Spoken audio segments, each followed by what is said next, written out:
So maybe you're tired of choking major opportunities on defense and want to make up for it on offense. Today we're going to cover my top 5 tips to improving your attack, which will hopefully give you some momentum and energy before going back on defense. To start off, don't be afraid to rush. I know it can seem risky, especially given you only have your one life for that attack round, but it is important to realize when a rushing opportunity presents itself. By using your drone, if you discover that the enemy team is pretty scattered out, forgot to reinforce, and or there aren't capkins or frost traps to slow you down, you might consider the rush. Think about it from the defender's perspective. Majority of the time on defense, you expect to see your first attacker maybe a minute and a half into the round, depending on how aggressive they are. You know, this isn't a warm-up if you rob every kill. Most times an attacking team can't get their collaboration together until the last 20 seconds. So, surprise the defense with your incredible teamwork. If you see the defense has put their trust in the hands of one lonely rook in the objective, it's time to expose him. Now, major issue here. If you have that one teammate that always insists on bringing fuse, make sure he is in on your plan to rush. You don't want a fuse puck ruining your perfect rush and screwing up your possible ace. Roy, I'm fusing the room. Oh boy. Again? Oh boy. Braxton. I didn't know you were gonna rush it. That was completely my fault, so just be sure that your entire team is in on your plan to rush, otherwise you're gonna get a puck right to the face. The second point to make note of is to drone for your teammates. Having a teammate that can give a live mark of the enemy every few seconds is amazing. By combining accurate callouts with your confirmed ping of the enemy, your teammate can round a corner confidently and get the kill off. Calls, man. Real good calls. This is why saving your drone from the prep phase is so important. If the objective has already been found and you know who you're going up against, save that drone to help you and your teammates out for later. The third point I'd suggest to you is to designate a call-out person. Unfortunately, in a heated moment where you have one attacker alive and your entire team is trying to give call-outs based on one drone's location, the person alive can't hear anything. I would say let the person trying to clutch the situation designate who they want to make call-outs. This allows the attacker to focus, listen for movements, and hear clearly what the teammate has to say. Now, if there are more defenders alive and you need to have multiple people watching multiple angles on cams, that's fine too. Just be sure that the mics stay as clear as possible so your team has the best opportunity of getting the win.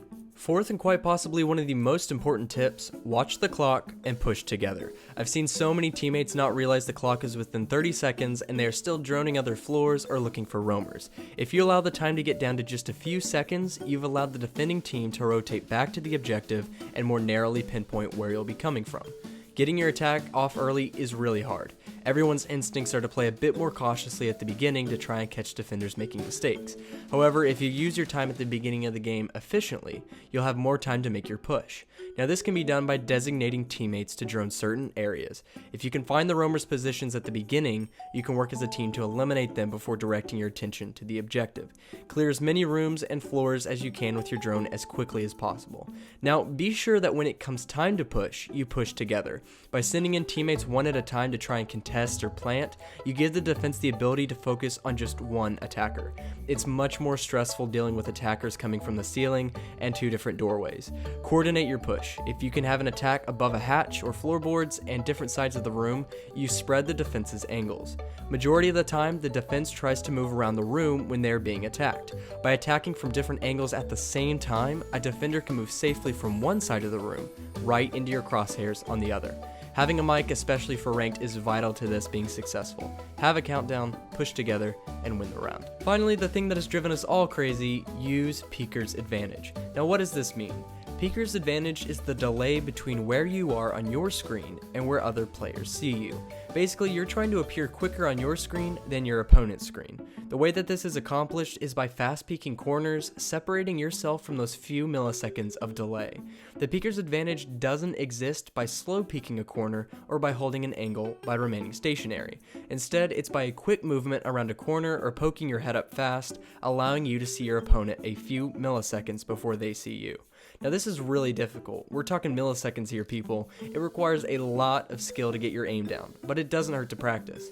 I practiced for so long in casuals, seeing if I could catch people off guard who are holding tight angles. I am not a master of this in any way. I'm still trying to get better at it myself, so just give it a go. Practice the in and out movements, pre-firing, and lining up those headshots. That's it for today's video, guys. Thank you very much for watching. If you are still unsure of some techniques or need help in some areas of strategy, I'd love to talk with you down in the comments. Additionally, if you are looking for more information on other topics of Rainbow Six, let me know and I'd be happy to try and go over it in my next video. Take care, guys, and I will see you next time.